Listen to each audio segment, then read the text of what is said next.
Welcome to K-Drama School. I'm your host, Grace Jung, and class is now in session.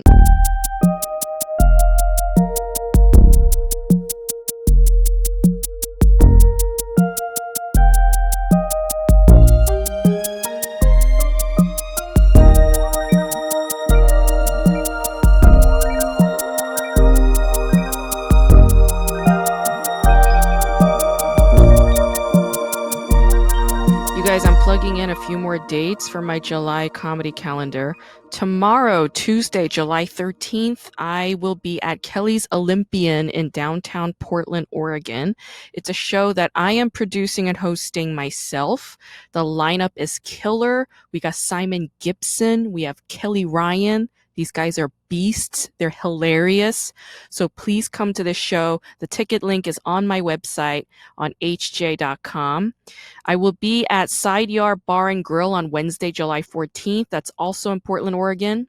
Friday, July 16th, I'm going to be back in LA at Flappers Comedy Club in Burbank for a 9 p.m. show. And then I'm going to be at the Hollywood Improv at 10:30. Tickets for both shows are on my website. And on Thursday, July 22nd, I will be at the Comedy Chateau 8 p.m. show in North Hollywood. You can get tickets on the Comedy Chateau website. And then on Sunday, July 25th, I'm going to be doing a brunch show in Alhambra at Rick's Burger Joint. It's got to be a clean show because it's a family restaurant, so it's going to be challenging for me. I'll talk about like animals or something. I'll figure it out. I want to say right here and now and put it out into the universe and to all my aliens and my ancestors and my gods. I want David Choe to be on my podcast. I invite David Choe to be on K-Drama School podcast. I want him to be my podcast guest. I don't think he did a podcast appearance that's hosted by a Korean American woman who lives in LA. I don't think he did this just yet, but I think the time is now. So David Choe, please be a guest on my pod. I want to have a conversation with you. I think it will enrich us both. I'll also say right now that this is going to be a very long episode, okay? This is going to be a very personal episode. I'm going to be diving in deep. So if you are tired of hearing my voice, then you could skip this one, all right? Just come back next week. I'll also say that I am David Choe's protege. He didn't assign me that title, okay? It's not like a Jay-Z, Rihanna kind of situation. I'm assigning myself that title, okay? So I'm technically not even his protege, but I am, all right? Because he and I we are kindred spirits, okay?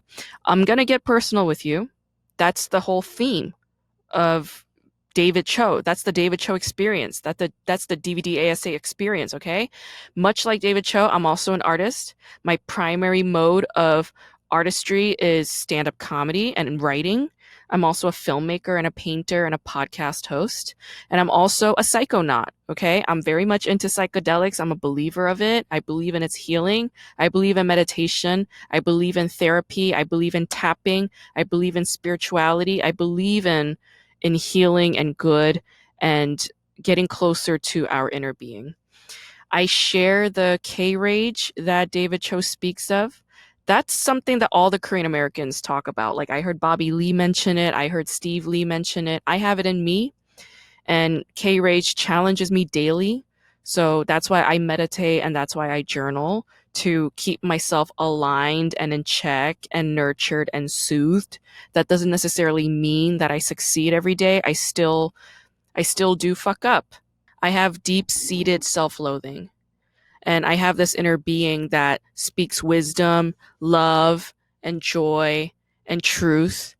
And those things, they war inside of me daily on a constant, okay? So those one act plays that Cho does all the time, especially nowadays, like that performance art simulation pieces when he talks to himself and plays the other side, that's something I've been doing my whole life, like all the time. Those are voices that become my stand-up.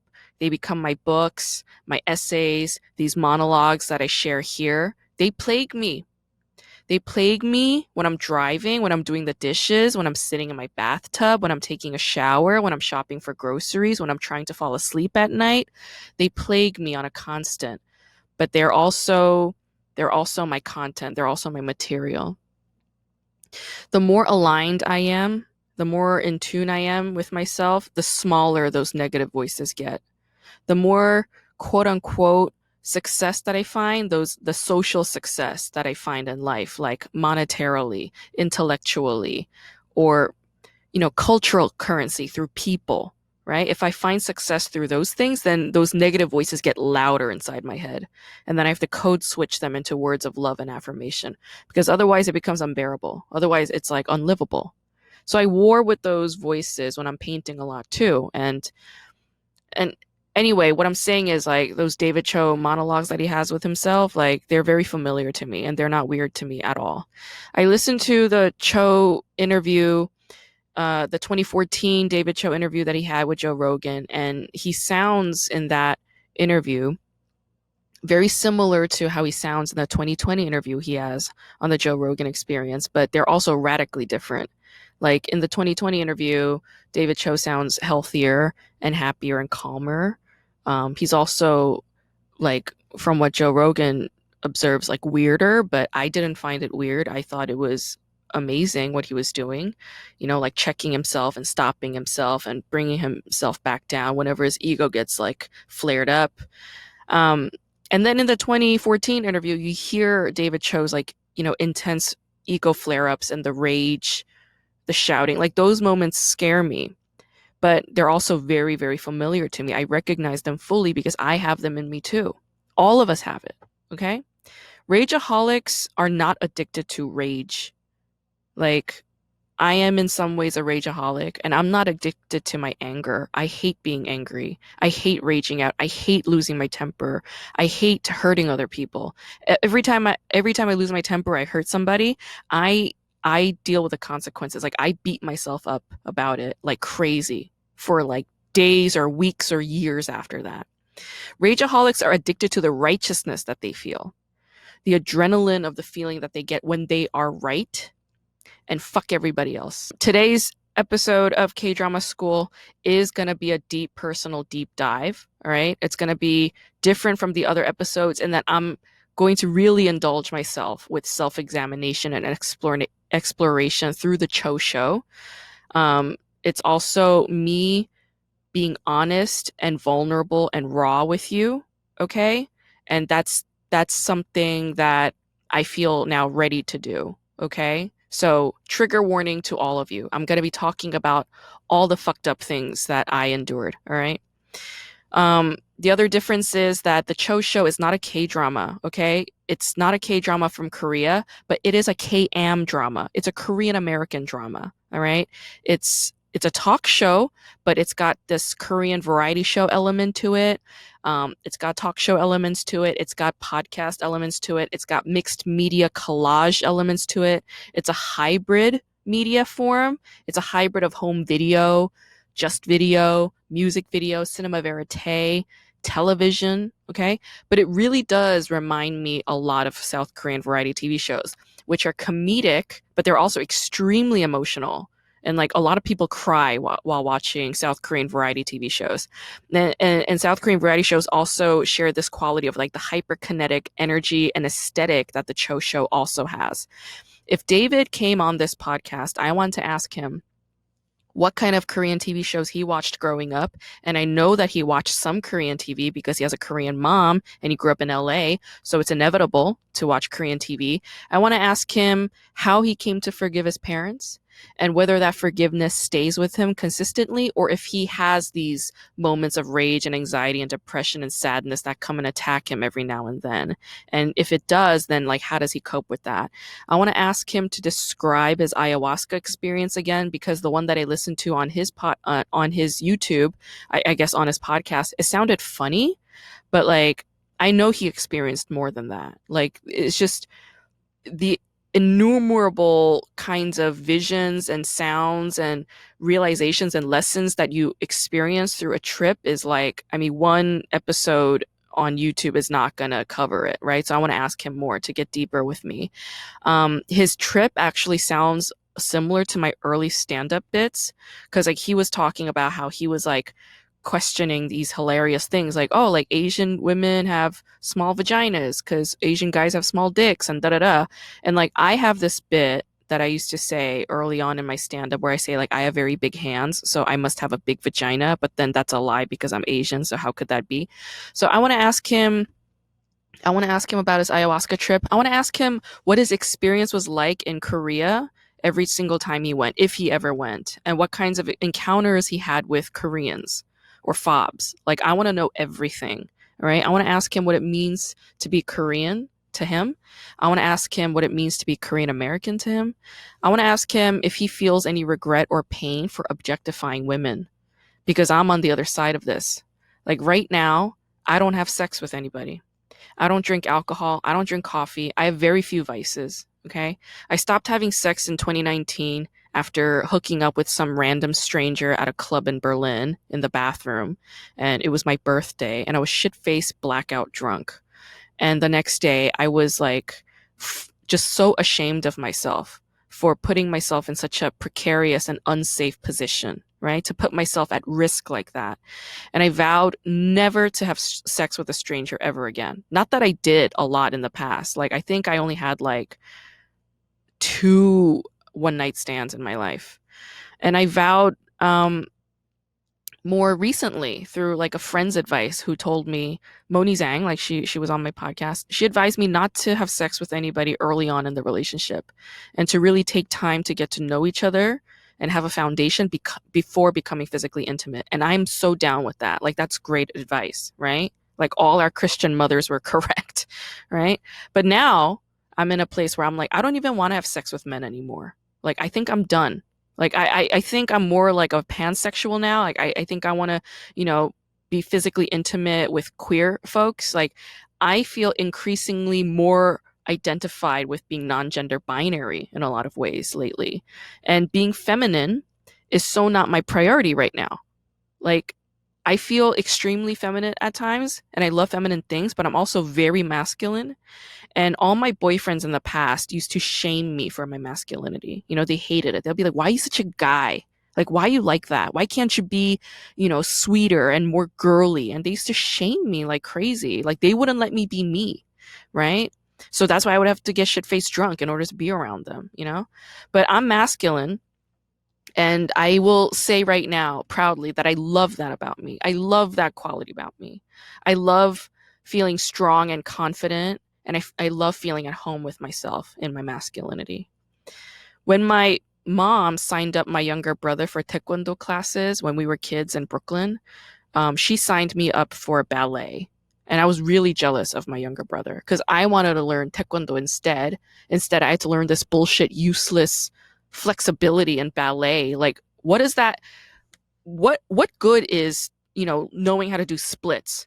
For what? Other than like making men want me more. Like, splits are only good for fucking so that men will get off on it. That's all it's good for, as far as I'm concerned, okay?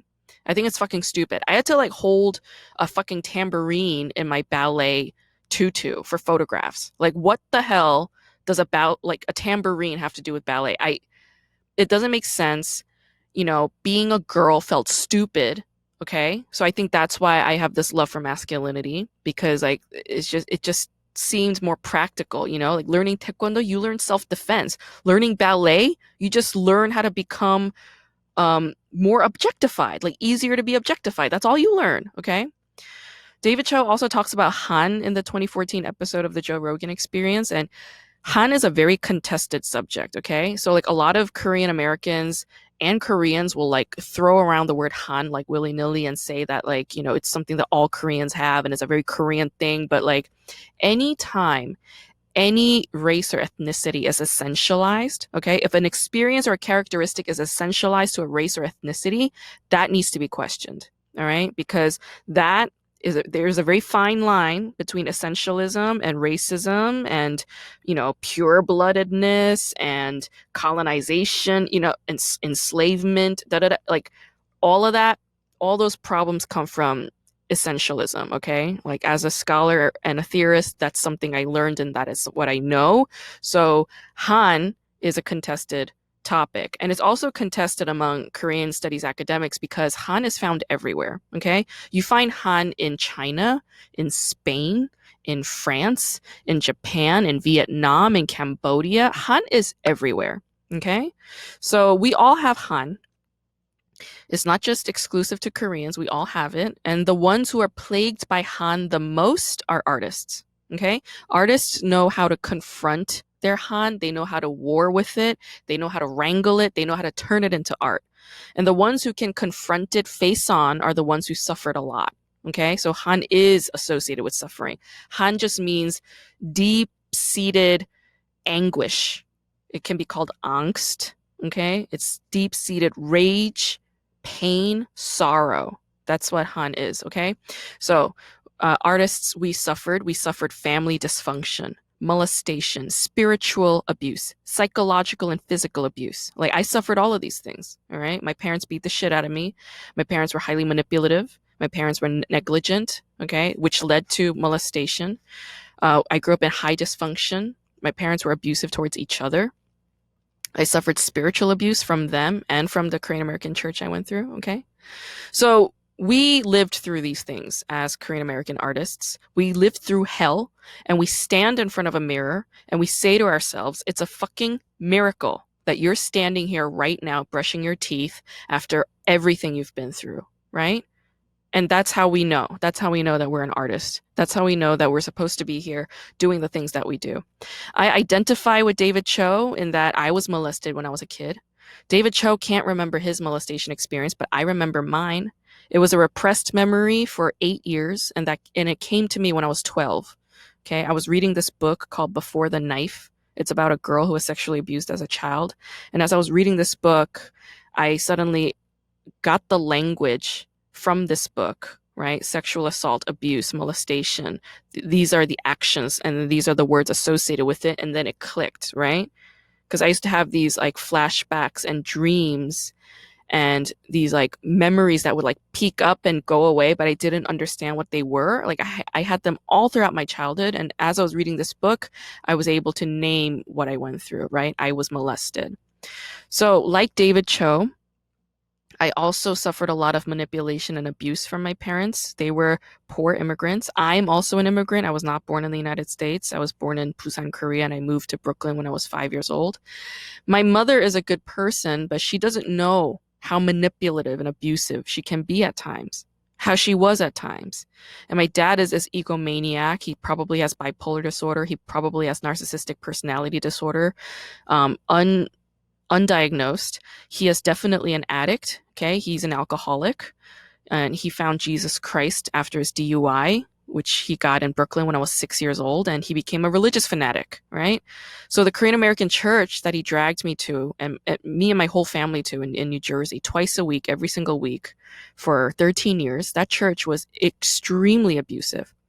Everybody at that church, like all the adults, all the older kids, they all hated me. They teased me, they bullied me, they hit me, they told me I was a fucking idiot, they told me I was loud, they said I was obnoxious, they said I'm unlovable, they said I'm hateful, they said I'm a disgrace. They thought I was a mentally disabled person. And, my parents would just say to me, especially my dad, he would say to me, why are you like this? Why can't you change? Ask God to change you. Pray to God to change you. And like, as I'm getting older, right, as I'm getting closer, as an atheist, as I'm getting closer to my inner being, my inner God, as I'm getting closer to, Christ and his teachings, I learn more and more that getting closer to my original self, finding my way back to my original self, and forgetting all the lies that these, authority figures have said to me all my life, like that is finding God. That is finding love. That is finding healing. Okay. I remember in that Korean American church being around a lot of talented people who were very artistic, and they all squashed their artistic dreams. Like they didn't even consider it, right? Like we were doing skits and we were dancing and singing all the time and playing music, and they all thought it was like stupid. They thought it was stupid waste of activity or time. They thought none of this was like ever going to translate into a career at all, but they were immensely talented. So, but they would squash it because they were like, oh, we need to all go to Rutgers and become a pharmacist. Like so many of those bitches went to Rutgers and became pharmacists. Why? Because if you're a pharmacist, you can make 6 figures in the first year. That was their only goal. It was financial stability. That was the most important thing. Jesus wasn't the most important thing. God and love, none of those were the most important things. They showed me through their words and actions that those things were not the priority. And they showed me by telling me all the time, like, you should change. You're stupid. You should study harder. You should be more competitive. Why are your SAT scores like this? Why are you a fuck up? Why are you so loud? Why are you so sad? Why are you wasting time? Like, they hated the fact that they couldn't flourish and be artistic like me, maybe. Maybe it was jealousy. Maybe it was self-hatred and self-loathing because they weren't allowing themselves to be the real them, which is a creative and beautiful being. All right? As much pain and havoc those people wreaked on my life, I still love that inner being in them. I still love that inner talented being that's dwelling in them. And I hope that they all find their ways back to that. I became an atheist at age 22, right as I was graduating college, with an English major and a philosophy minor. And I also had a Fulbright that same year in 2009 when I was graduating. And I told my dad that I'm an atheist, and he got so pissed that he attacked me. Like, he smacked my face, and then when I fell on the floor, he grabbed my hair, and then he smashed my skull against the concrete floor of our basement in our house. And I suffered this huge concussion. And my dad was abusive to my mom a lot, and he was abusive to me and my brother a lot. And I was sick of it, so I called the cops, and the cops came. And I remember this: the sheriff and my mother both said, "Do not press charges." Like, what I needed was medical attention, okay, because I suffered this concussion, but the cops made me sign a document stating that I am not injured and that I do not need medical attention. All right, so they made me sign a document that lies, essentially, in order to protect my father, who was the aggressor, right? And I had vertigo for weeks. And to this day, I have vertigo. Okay, whenever I step into like a gift shop or like an antique store, places I love going to, I still get episodes of vertigo. So I had vertigo for weeks, and my roommate was freaking out because I was like immobilized. So my mom finally took me to a Korean physician, and she sat me down. She sat with me the whole time while I was with the doctor to make sure that I don't expose the truth to incriminate my dad. Because the physician is supposed to ask you, like, how did you get injured?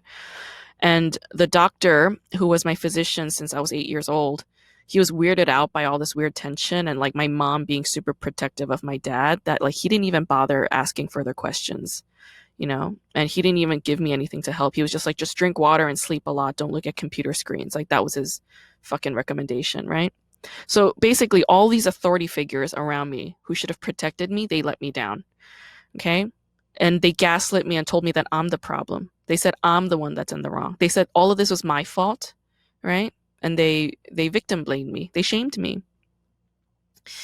And when I told my mom about my molestation from a child, like from when I was a child, and when I also told her about the times that I was sexually assaulted as a young woman, she blamed me. She told me to get over it. And all my boyfriends from age 18 and onwards, like, they all sexually assaulted me at least once. Okay. The person I dated in college was a church oppa. He was 8 years older, and he started wooing me when I was 17. And then when I turned 18 and I graduated high school, he gave me like a bunch of wine, and then I got shit-faced drunk, and then he had sex with me without my consent that night. And I was addicted to this man. Like, I thought I was supposed to be with him, even though he abused me. He kept telling me how he didn't love me, how he'll never love me. But, he kept, having dinners with me and kept having sex with me. It was like a fucked up, horrifically abusive relationship. And I cycled through multiple kinds of similar relationship cycles like thereafter.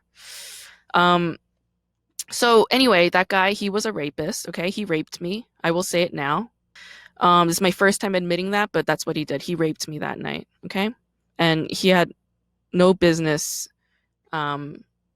abusing and victimizing and psychologically tormenting and trapping that young woman that I look back on and that I feel for and that I love, that I understand.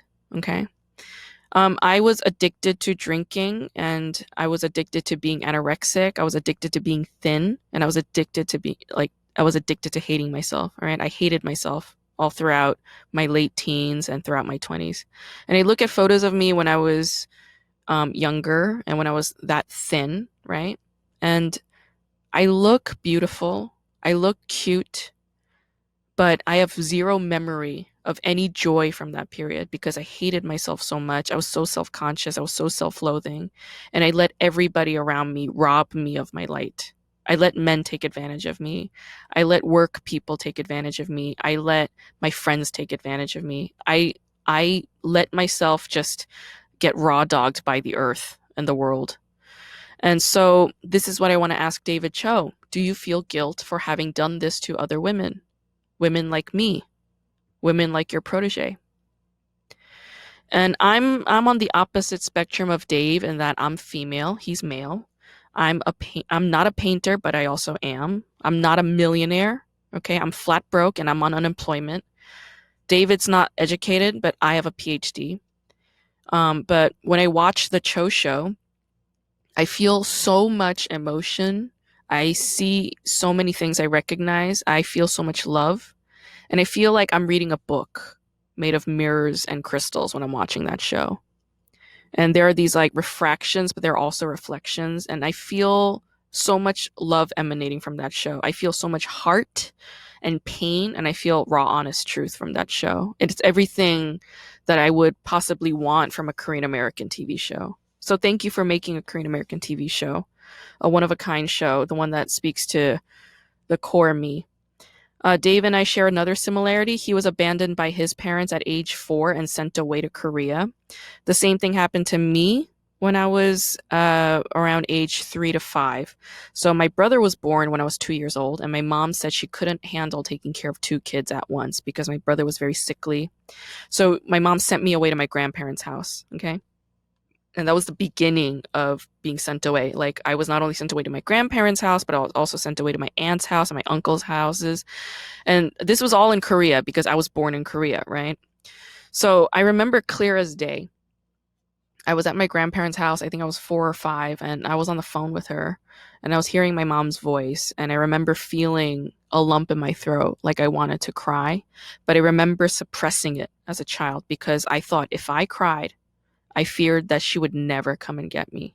Like, I feared that if I did anything that they told me not to do, and the number one thing was don't cry, I thought they would never, ever come and get me again. I thought I would be abandoned forever. And that feeling of forever, that stays with me. And that I can see that that stays with Dave when I watch his show, when I listen to his podcasts. Like, I see it and I recognize it and I understand it completely. You know, even though we're chasing after healing, we're chasing after higher vibrations and we're trying to level up, I still feel that fear deeply lodged in him. And I understand it so wholeheartedly. I confronted my mom when I was in my 20s about this abandonment. I asked her, why did you abandon me as a child? And she got really defensive and she denied it. So I kept pressing it. You know, I got angry. I was like, you abandoned me. Why did you abandon me? You abandoned me. You abandoned your daughter. Why did you do it? And after like 30 minutes of like yelling at her, she finally broke down and said, okay, I'm sorry I did that. It's because your brother was born and he was so sick and he needed me. And it was hard. It was hard for me. So that's why I had to send you away. And so let me tell you now, it was hard for me too. It was hard to be sent away. It was hard to be the one to be sent away. It was hard to be the one that was abandoned. When I was in my 20s, I went to the dentist in Korea. This was during my Fulbright year in Seoul. And the dentist looked at my teeth and he said, you have multiple cavities and it's going to cost like $1,500 to fix it. And I had no money at the time. You know, Fulbright was paying me like, I think $1,800 a month or something. I called my mom and I asked her why she didn't take me to the dentist, not once throughout middle school and high school. And she said it's because my brother, again, she was like, your brother had really bad teeth and he needed he needed an orthodontist and he needed braces. And like, I remember like when I was a kid, like my brother had like electric toothbrush, he had an electric floss, he had like a toothbrush cleaner. Like, his teeth was such a priority in the house. Nobody else's was. including mine. Like my mom never took me to the dentist, not once when I was in high school. So I remember screaming at her over the phone. I was like, "Why did you do that? Why did you do that?" And she's like, "It's because your brother had such bad teeth." But it's not just because my brother had bad teeth. It's also because as a family, we didn't have health insurance. All right. My parents ran a small business together. They ran an art business together. Okay. They were selling retail art and frames. I mean, wholesale art and frames. Like, how is that going to make any money on eBay? Like, how is that going to afford us healthcare as a whole family? It's not. So my family is a victim of the system, the lack of healthcare in America. I'm a victim of neglect as a child. I'm a victim of child abuse. I'm a victim of the patriarchy. That's plainly obvious, right? That my mother loves my younger brother more than me, right? If she didn't, then why did she send me away? As a result of her sending me away, I got molested when I was age 4 by an old man. This happened in my aunt's neighborhood, okay? My aunt had grown children and like taking care of a 4-year-old was not her priority. She hated having me around. So she like saw this old man in the neighborhood and she would like go play with that old man. And that old man took me to his house, which was full of his grandkids, and I remember him telling his grandkids to leave, and then he molested me in his room. And he gave me candy in exchange for the things that he did to me. And I was a toddler. And this abuse happened because my parents sent me away. I'll also say this, my parents who kept neglecting me all throughout my childhood, they paid a lot of attention to my younger brother, okay? They kept telling him and everybody else around us that he was a genius, that he was gifted, and that he was scientifically gifted and mathematically gifted. They bought him telescopes that, us lower middle class family members could not afford, but they bought him that. They drove him down to colleges in Maryland to study with like lab rats and shit since he was in elementary school, and they would leave me alone in the house like for days on end without any food to eat, right? So that's when my eating disorder started happening, or like my comfort through food started happening. My parents pretty much repeated what all the church people repeated. Maybe my parents are the ones who said it and then the church people caught on, who knows? But I remember my entire Korean American community always asking me why I was so stupid. They all said to me, they were like, "You're stupid." They're like, "You're so bad at school." They were like, "You're so loud and crass and, you act out of control and you're so masculine and you're not a nice person. Like, you're unpleasant to be around." Like, they would all say this, right? And then I went to Pace University and I studied English, and all of my professors told me that I was gifted. They all said, "You're a good writer." Like Charles North was a poet in residence at Pace. Maybe he's retired now, but he was my mentor. And I remember him saying to me, he's like, "Grace, I want to do an independent study with you. I want to be your mentor and do an independent study with you because you're a gifted poet." And he didn't offer this to anybody else. He only offered it to me. And initially I said no because I didn't feel like I deserved it. I didn't feel worthy of it. I felt weirded out by his attention. And then I remember talking to another professor, and then the professor was like, "Why are you passing on such a unique opportunity? Like, Charles didn't ask anybody else to do this. He asked you. Like, why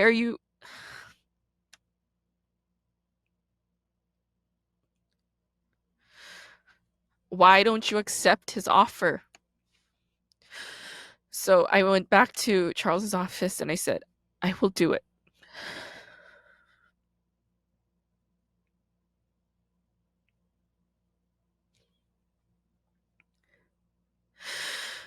And I owe Charles a lot.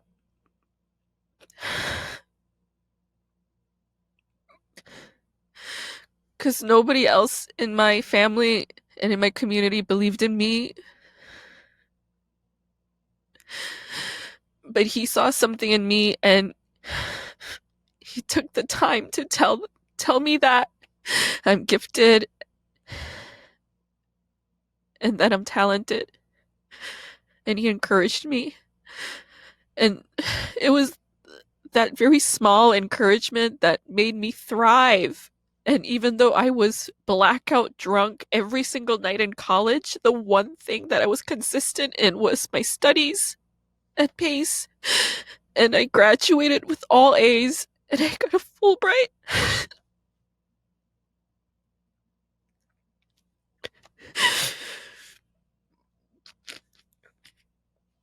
And I remember even after I got the Fulbright, like these church members that I was trying to get distance from, they showed up at my house for some barbecue and they were like, "I can't believe you got a Fulbright." Like, you? when I told my parents that I wanted to study philosophy and maybe go to law school, they were laughing hysterically in my face. They were like, "You're gonna be a philosopher? You, you Chung Yeon-ju, you Grace Chung, you're gonna become a philosopher? What a fucking joke!" And a PhD stands for doctorate in philosophy. That makes me a bona fide philosopher. The fucked up thing is, like, as a comic, I'm a philosopher, you know? All comedians are philosophers. And, like,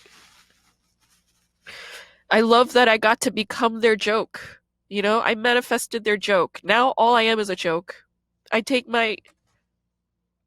Ugh, fuck. These things keep falling down. I'm so poor. You know, everything, all my achievements, they just feel like jokes to me now. My PhD, people are like, how are you going to celebrate this? How does it feel? I'm like, oh, it feels like a joke, you know, because I have a doctorate now, but it's still pandemic and there's no employment. I'm on unemployment. I'm on food stamps. It's a fucking joke, you know? I am the most undermotivated academic that I know. I have nothing to prove. I don't believe in being the most intelligent person. All I believe right now is my heart. I just believe in my heart. My heart is the thing that tells me what I need, what is best for me. It's the thing that guides me. That's all I believe. I don't believe in intellectual acquisition and I don't believe that those are all the answers. I don't believe in that. I don't have sex anymore because I know how much men desire pussy. Like, I know I have the best pussy in the market because I'm Asian, okay? Men want this. They want this more than anything. And I'm not going to give it to them. That's my kink. That's my power. I get off on that. Withholding that from you who want this so badly, okay? I am not going to have sex with anybody who doesn't know how to respect my body and my mind and my heart fully. I'm never going to give them this gush gush until they know how to respect my body and my mind and my heart together. All right? You're not going to get any one of these things separately. You have to get it all. It's a full package deal. I'm never going to have children.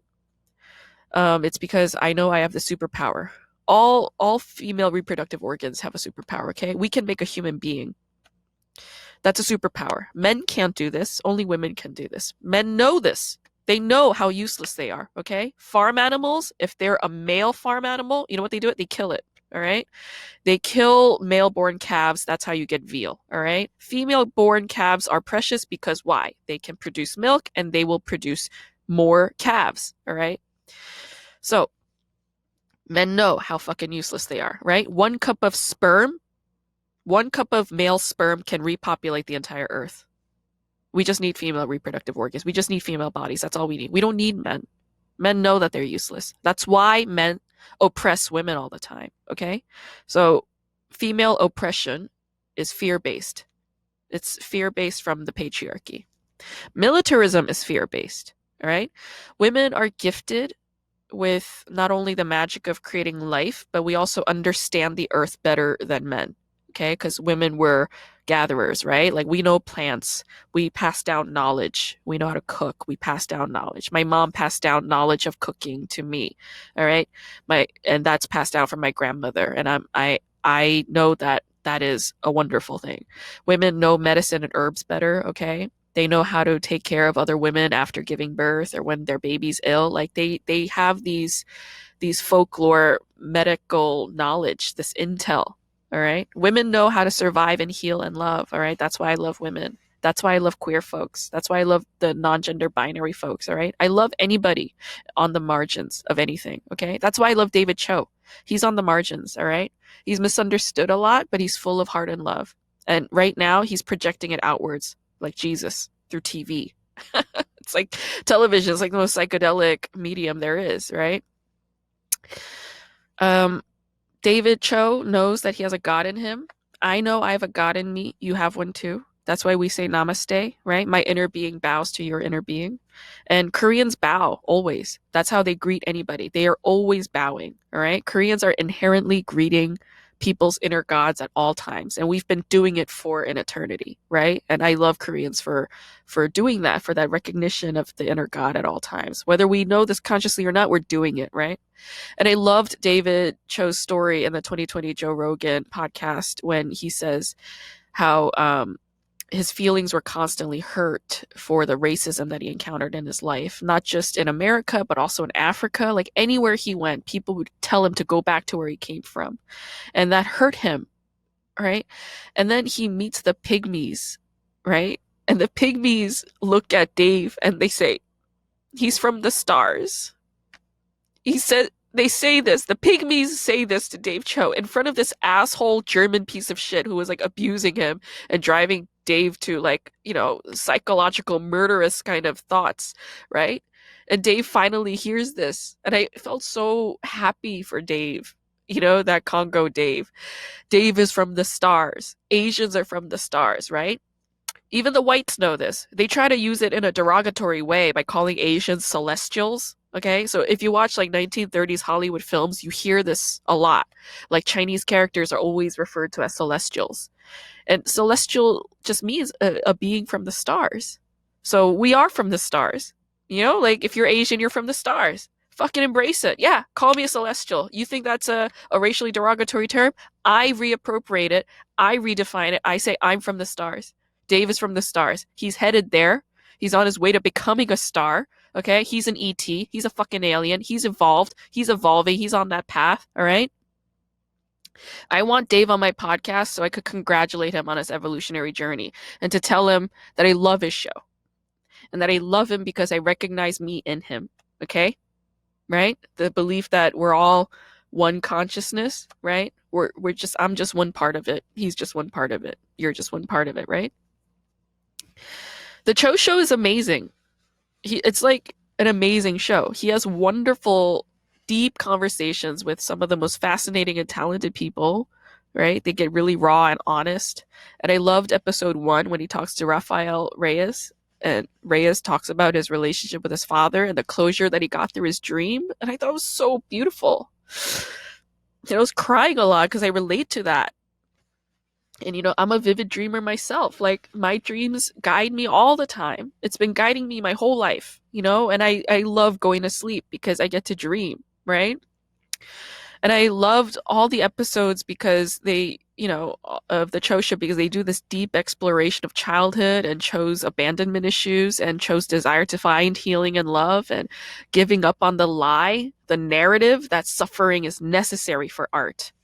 This is not just a lie, like a hacky lie that like cliche artists come up with. It's also a neoliberal lie. Neoliberalism says this. American capitalism says this. Pull yourself up through your bootstraps. Suffering is good. The more you suffer, the greater your reward in heaven, right?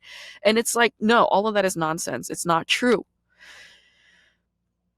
Having healing, finding love, having joy, you can still create beautiful things. All right. I know this to be true. I know this to be true because that's what I'm doing. Okay. We can just feel love and joy and create beautiful things. Like I want that to become the narrative. All right. We can still be funny. We can still be comedians while feeling love and joy. I know this. I did it tonight. I had a show at the Hollywood Comedy. I fucking killed. All right. I'm doing it right now. You're all coming to my shows this month, this week, and I'm just, when I'm on stage, I'm full of love and joy for you in that moment, and I'm like, right now, I'm more creatively jacked up than ever before. And I think David Cho feels the same way right now that he's finally coming to terms with his healing. And the term is, you have a choice, right? You get to choose whether to be miserable or to be full of light. And now he's finally choosing the light. I love Cho's podcast episodes when he talks to his inner superhero. Like, I've been listening to that a lot. I think they're really funny and cathartic. It's a deep exploration and meditation on masculinity, and I'm all about that. My dissertation was on South Korean variety TV shows and masculinity and queerness. What's more relatable to American men right now than superheroes? You know, superheroes, they speak to nerds and jocks and everybody in between, right? And Cho is reimagining and reconstructing American masculinity through this podcast. And I think that's fucking amazing. And now that Cho has a daughter to raise, I'm sure that this confrontation is part of the journey of reconstructing American masculinity. He wants a better world with better men because his daughter's life is about to begin. And there are fucked up men everywhere. There are fucked up women too. But the fucked up women are fucked up because that's a byproduct of toxic masculinity and the white supremacist capitalist patriarchy. Godspeed to our daughters in America.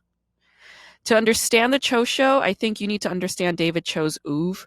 All right. So you have to watch his show in sync with all of his podcast guest appearances, DVD at ASA if you can find it, YouTube episodes of him talking, Vice episodes, watch his Instagram videos and stories. So like watching the Cho show is like this multi-dimensional experience, right? So in a way, David Choe is redirecting how we consume media as well. We're time traveling to his past selves through YouTube and podcast episodes from ages ago, and then encountering his present self and his, retroactive analysis of himself and his life. We're witnessing his reconstruction of his past on his Instagram, and we're watching his TV show. So it's like this real time stuff, time travel stuff. Everything's constructed and mediated, but it's like we see the arc of his evolution, right? So in a way, this whole multi-dimensional media experience is a way of getting to know somebody through media but closer to the real. Whereas before, what you saw on TV is something that you should never trust. You could never trust because everything on TV is like, hyper constructed, hyper mediated, premeditated and artificial. But like this becomes something that's closer to being trustworthy. Okay, we just needed to do we need to experience the Cho show the right way, or in a specific kind of way. All right, so my advice would be maybe doing it the right way is also to do it after a psychedelic awakening. Okay, post ego death, maybe quitting your addictions. All right, whatever they may be, sexual, gambling, alcohol, pot, whatever it is. Okay, meth, whatever. Maybe quitting those addictions might be another part. Okay, confronting yourself and your inner self-loathing. Okay, maybe choosing to find healing, acceptance, and love, and then delving into this world might create a better experience, a more fulfilling, satisfying, wholesome experience. That's just what I think. I think that would be the Cho way to experience the Cho show. I also want to say that everybody is mispronouncing David Cho's last name, including David. All right? It's actually pronounced David Che. Okay? When you see a Korean last name with CHO with an E at the end, or a CHO with an I at the end, which is often mispronounced as Choe, it's actually Che. Okay? Everybody mispronounces Steve Yun's last name too. They call him Steve Yoon. It's not. It's Steve Yun. Okay? I want to make a t-shirt with the word Steve followed by a picture of a kite, because Yun in Korean means kite. All right? Steve Yun's last name doesn't mean kite, but it's a homonym for kite. So I think it'd just be funny. If you want to donate $1,000, and I'll set up shop with Steve Kite merchandise for K-Drama School. I guess maybe saying that my unemployment application was approved is good news. So I'll be getting some of that welfare money soon. It hasn't arrived yet, but it's there. I applied for food stamps, but I haven't heard back. I really need food stamps. Okay. I did apply to 3 jobs this past month, but I'm not holding my breath on any of them. I'm kind of enjoying this break right now. I've been meditating a lot. I've been writing a lot, drawing a lot, painting a lot. I'm back into filmmaking a lot. Like I'm working on like 2 new films, and today I was talking to another guy, and like we're gonna work on another film together. So that's exciting. Anyway, I'm getting closer to my good side, and this means that I'm starting to notice people who I speak less to. Okay, so people I love, but people who recycle the same traumatic abuse that I put behind me. All right. I'm visiting these people less and less. I'm talking to them less and less. And I think they feel it. I think they feel me pulling away and they're starting to get defensive. But I'll say right now, I still love them. I'll love them from a distance and I'll wait for them. I want my friends who are addicted to toxic people and toxic substances to stop and to find themselves. And I want them to find the love and to get back to their inner being. And I want to sit with them and I want to meditate with them. I want to draw together. I want to have a nice conversation with them. I want to drink tea with them and I want to hear what their hopes and dreams are. That's what I want to do. And I also want to say right now that I love comics. Like, I love comedians. I was at Unseen Contemporary. It's an art gallery on West Pico. They also have a location in Fairfax and Little Ethiopia, and they host these open mics. And I signed up for an open mic, and there was about an hour to kill. So I started shooting pool because they have this pool table, and 3 other male comics, they came in, and we started shooting pool together. And all of them were like anxious and self-conscious about sucking at shooting pool. Like, none of us were particularly good. Actually, 2 people were good. Like, the Koreans were good. Like, I was good, and this other Korean comic, he was good. But everybody else kind of sucked. But we didn't care because it was fun, right? But they were all very self-conscious. But the moment these comics, got on stage, they were in control. They were super confident. They were cool. They were untouchable, right? Fucking gods, like killers. Hilarious. I love them for that. I love comedians because they're vulnerable. I love their sensitivity. I love their hilarity. And I love their gentle, gentle souls. And I love that they're always seeking good. Okay? They always have good intentions and they have you're in their heart because they want to make you laugh. All right? That's the comedian's favorite thing, is to crack you up. And isn't that wonderful, right? David is a comic spirit too because he knows abandonment. Okay, he has codependency issues. He has people pleaser issues. Every comedian does. That's why we need the laughs. We need the sign of approval and acceptance because we were all rejected by the people that we loved and trusted the most. We were abandoned by our idols. All right, we were told that we're worthless. We were told that we're garbage, and that we believed them. We believed it when they said that to us, right? But when we perform comedy, that's us expelling that narrative and reclaiming our voice, taking back our agency, all right? And for that, I love comedians because comics are fearless. No authority is ever a threat to a comedian, ever. And we're fucking funny and we speak the truth and people listen because we're funny and we speak the truth. So we as comedians, we're gifts onto this world, whether you believe it or not. That's the truth to me. I'm grateful to me. I bow to my inner being. Thank you for being brave. Thank you for being a comic and an artist, and I love you.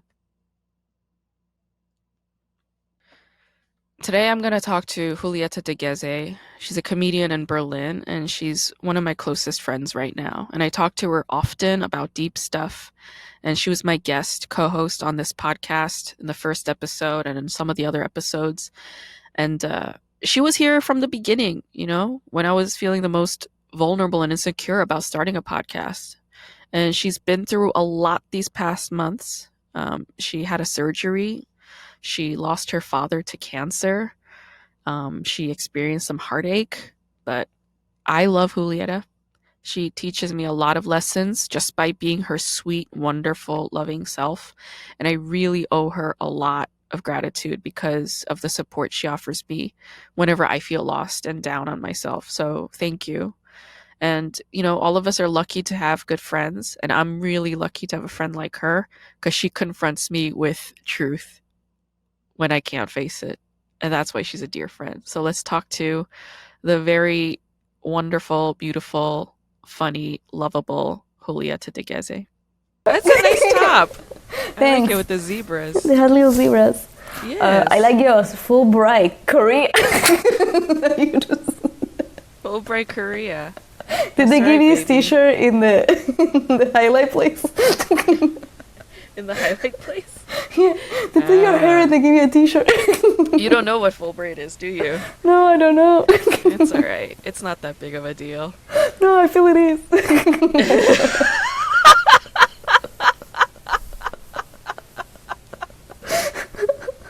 It's really not. It's really, really what not. What are you explaining to me? Why is it taking so long? Like I almost want to like protect you from the knowledge of it. Like it's just it doesn't matter really. Are you going to, if you do this, could you do this and then like on the, how about in the side you could be like, Fulbright is this and this and this and she should know about it. And you're like, it doesn't matter. It doesn't matter. That is the truth. It doesn't matter.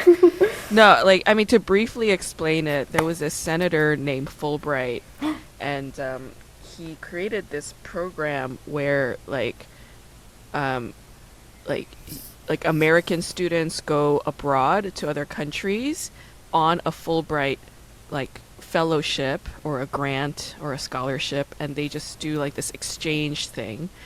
And in academia, it's considered quite prestigious, and a lot of people who get Fulbrights eventually go and get like Nobel prizes and shit.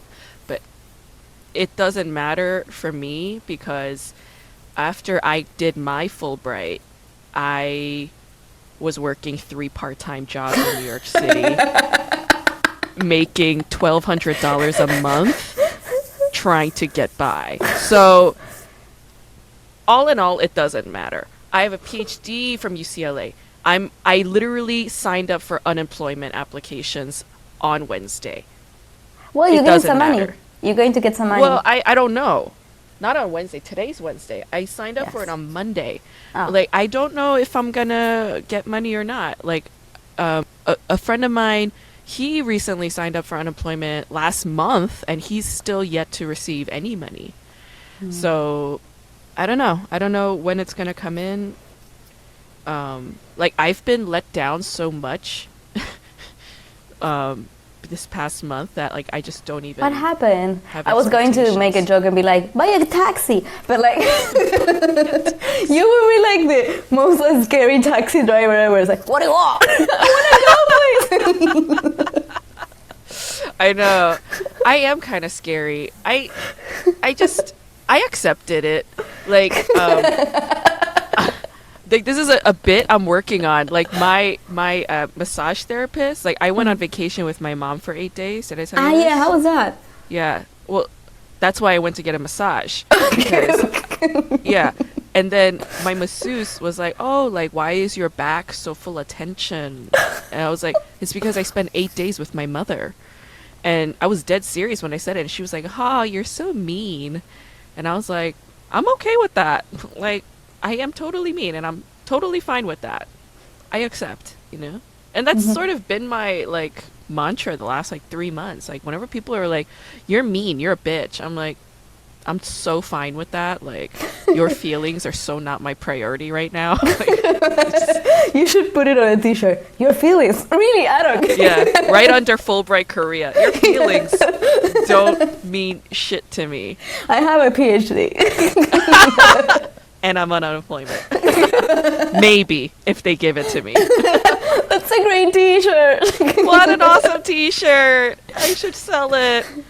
No, it's just, yeah. It's been a complicated month for me, you know? Because, like, I graduated and, you know, with nothing to show for, like no job prospects, you know, like I've been applying to jobs every single month since last year in August, and every single job was a rejection.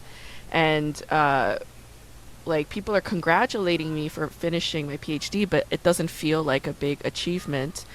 And I noticed that it's because whenever somebody says something nice to me, I always want to prove them wrong. You know, they're like, "Oh, you did something great. You're awesome." I'm like, I suck. Like, what are you talking about? I'm the worst. Did you see how I fucked that up? You know, like I always want to prove them wrong. And then with But this, wait, what if yeah. they say something bad to you, then you want to say something nice to you, or it's only negative stuff? See, that's the thing. Like, if somebody insults me, then I will defend myself to the end. So, like, I've been doing this GoFundMe campaign, fundraising for my short film because UCLA fucked up big time, and they were supposed to give me $2,000 to pay my sound mixer. And then after I got the job done, UCLA was like, "Oh, just kidding. Haha, go fuck yourself." And I was like, what am I supposed to... I don't have $2,000, you know? So I started doing this GoFundMe campaign, and like within like 3-4 days, like I met my goal. Like Ah, people were perfect. really generous and they donated.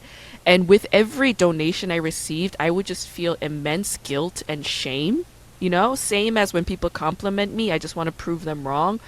Like I just kept feeling like I don't deserve this. And I was like, what the hell is wrong with me? Like, this is a real problem. Like, I didn't realize with such clarity that this was a problem, that I have a hard time accepting compliments, accepting kindness and care and love and support, and accepting nice things because of my low self worth. And I was like, this is something I need to fucking work on. Like, this was a big wake up call. So, like, I've been noticing opposites lately. Whenever there's one force, there's always an opposing force that's going to come at the same time, no matter what. But it's like I have a choice to pay attention to the good parts. Like, let me give you an example. So, Tobias, our beloved friend Tobias Hauser. If we do this public, we should be like beep, our beloved beep. I'm not gonna censor it. Fuck him. He donated $17, and then he wrote to me on Instagram. He was like, I was gonna donate 20, but I took off $3 because you used my toothbrush the last time you were at my apartment, which is true. I used one of his toothbrushes, and I used his deodorant. Remember, it was the night when I was staying with you, and we went to the sex club. Oh, right. Oh, yeah. So I used his toothbrush and his deodorant, and he was like, I took off $3. Like, he was saying it as a joke, right? And I was like, I love how like petty you are. It's amazing.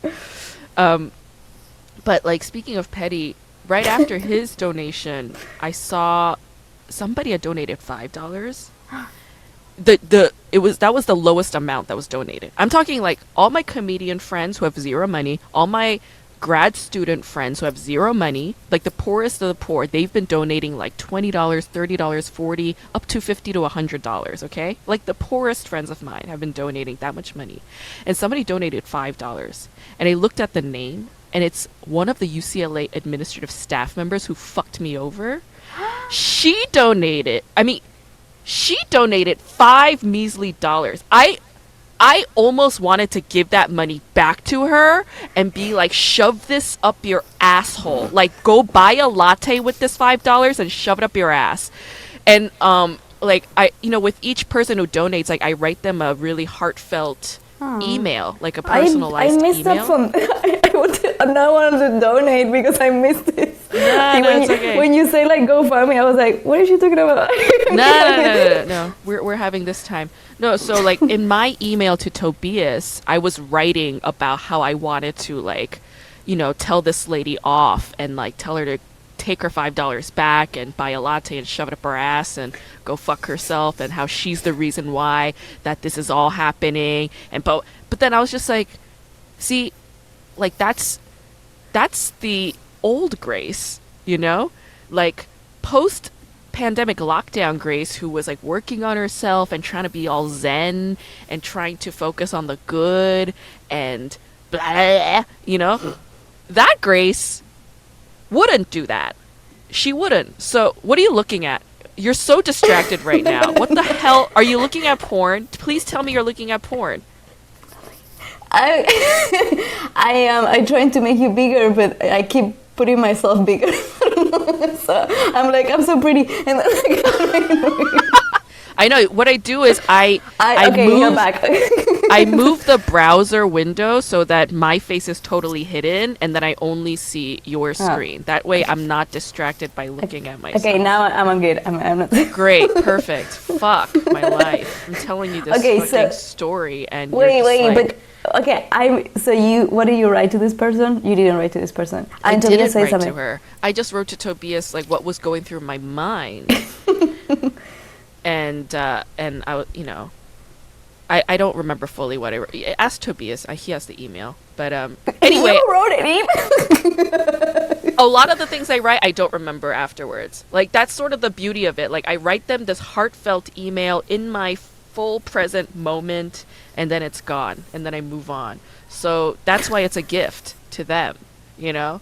And like, I'm not saying that, like, you know what? I am saying it. I'm saying I'm a gift onto this fucking world, okay? Like, I don't have a lot of things. I don't have money. I don't have power, but I worked all my life at words, you know? Like, I'm a writer and I consider myself a decent writer, and words mean a lot to me. So that's the most meaningful thing I have, and that's what I'm giving to each donor.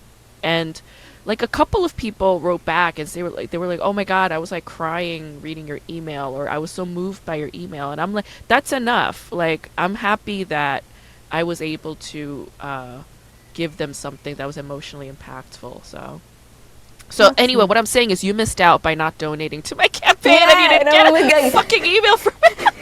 Yeah, and I would be like, oh, she wrote this email and it's so pretty. And he said, I don't remember. I don't remember. Fulbright doesn't matter. It doesn't matter. Nothing matters, man. No, I did write an email to recently because... really? Wow. Because, well, I got some things. I had my grill at... so I went to pick up my grill. Also, like, I wanted, like, a recommendation letter that he owed me. So I did all that, and then at the end, this is what I really wanted, because I basically did a podcast with the guy that accused me of all of that. God. I know, and makes her all the more lovable. I mean, to be honest, like I was okay with her, even though I know that she did that to you. I was like, well, it's okay. She's okay. But then recently, she's been so aggressive, like, but. I saw her a couple of times. Towards you? Yeah. I saw her a couple of times, and I was like, "Whoa, what's going on with you?" Yeah, I was. We were basically after a mic. The first mic that I did of, she kind of like got with us with the group. Okay. I was with Tobias and Amanda, and she got with us, and I was like, "Fuck," because I didn't want her there anyway. And then Do you want all this on the podcast? Oh, or no. am I editing this out? You should edit this out. I'm just telling you. Okay. You're just sharing. Okay, got it. Yeah. Should I? No. We don't want to spread it, and you know. Yeah. This is just you being personal. I'm gonna cut all this out. Okay. Yeah. And then basically we were cheering, like whatever, and she was like having a hard time opening her bottle. Yeah. And I said like, "Oh, you ruined the moment." Yeah, it's funny. It's true. Yeah, and she was like, "Fuck that! I'm not ruining the moment. I'm owning the moment, bitch!" Like something like that. And I was like, "Cheers!"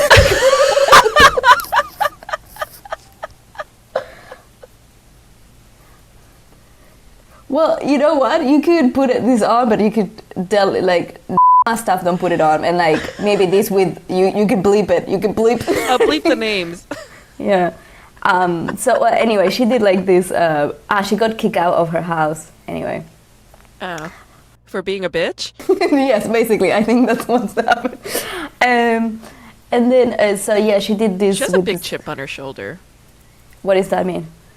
Like, she has some kind of insecurity that nags at her all the time, and she's very, like, overly reactionary. Like, the thing is, you say that she's being more aggressive lately. She's always been that with me. So I've seen her for who she is, like, forever. So none of that surprises me. All of that sounds, like, accurate. Anyway, continue. I mean, I was always, like, trying to be as... Because she runs show or whatever, like, trying to be as... But I realized she books me for things. She doesn't pay me. And then she has all, like, always, like, male lineups and, like, whatever. Yeah, because she's a big slut. Yeah, I mean, it's okay if you are. Well, I mean, so are you, but, you know, she fucks, like, every single comedian ever. Yeah, I think I have... Maybe she sees you as competition because she's a big whore and, you know, she's like, oh, like... But I haven't had sex with a comedian in, like, 6 years, I think. Like, I don't know. I mean, in Europe. But I love that you're like, what? In Europe. Yeah, okay. Like, huh? Okay. I guess she's like a bit... Yeah, she was trying to put me down. Like she was saying, like, like you're unemployed, right? You're unemployed. Like it's a bad thing to be unemployed. And I was like, no, I have a job. So she was shaming you for being unemployed? Yeah, and I was like, what the fuck is this? Anyway. It's because she's insecure. Yeah. It's not because there's anything wrong with you. As long as No, I can see it. It's like, she's so obvious. It's like, there's no hidden, you can see like, oh, she has issues. Anyway, she did this like podcast with this guy, and I heard it, and he was saying that basically he lied. You could cut him a lie about the things that happened with me, and the things that he said and whatever, and like the things that. Oh. So he was saying kind of like the truth in the podcast, and he actually lied to and got you fired from your job. Yeah, I was like, I don't want my fucking job back. I just want you to know this, and like. Right. And then I said bye. Yeah. Well, okay. I'm happy that you expressed yourself, and here's the thing. Like, I don't know, for some reason, I don't know why. But before I logged in to see you today, this was something that just kind of crossed my mind, like around 10 a.m. Just crossed. What? What am I doing? It's gross what you're doing. No, I'm thinking like I put on like a lot of cream, so I'm thinking you're removing dead skin from your neck and flaking it off just cream. while I'm it's trying cream. to tell you some. Okay, sorry. Okay. No, you're right. No, you know what? You have every right to do what you need to do. I should power through nonetheless. I'm a professional. I should know better. Yeah, do like a heckler in a comedy show. Yeah, that's exactly what the fuck you are right now. And so this is something that just crossed my mind very randomly right before I came to meet you, and I don't know why, but this is what went through my mind. I was like, sometimes people will accuse me of something that isn't true. They're going to say something that misrepresents me, that is inaccurate of who I am. Does that matter? Or does what I know about me matter the most? And I was like, as hard as that is, like as difficult as that is, I was like, that is what matters the most. It's similar. It's like in line with what I kept saying. Like people are like, "Oh, Grace, you're mean. You're a bitch." I'm like, yeah, I'm okay with that. I'm okay with that because I know the truth. I know the truth is that I'm not mean. The truth is I'm not a bitch. Truth is I'm not hostile. I'm not aggressive. I am only me, and that's it. Everything that people say in reaction to who and what I am is just a reaction and an opinion. That's all it is. It's not a fact, you know. Facts are not even facts, you know? So I was just kind of thinking about that, like very randomly. I don't know why, but maybe I was thinking about that because I was about to come and talk to you. Because that is the truth. It doesn't matter what the fuck this guy says to that woman on her shitty fucking podcast.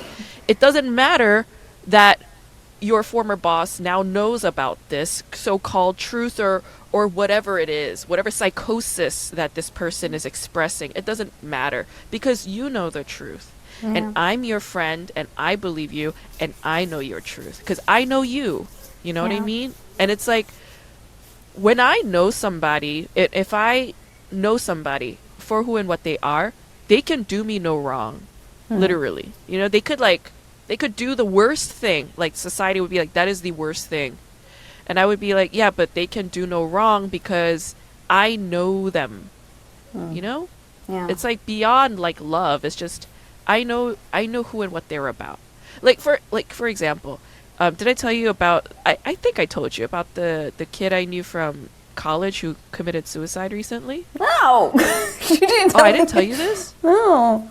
Okay, there was this guy I knew in college. He was my roommate's boyfriend. Okay? And he was around all the time. I lived with this roommate for 2 years. He was around constantly. Like always at our house, always eating my food, always drinking my booze.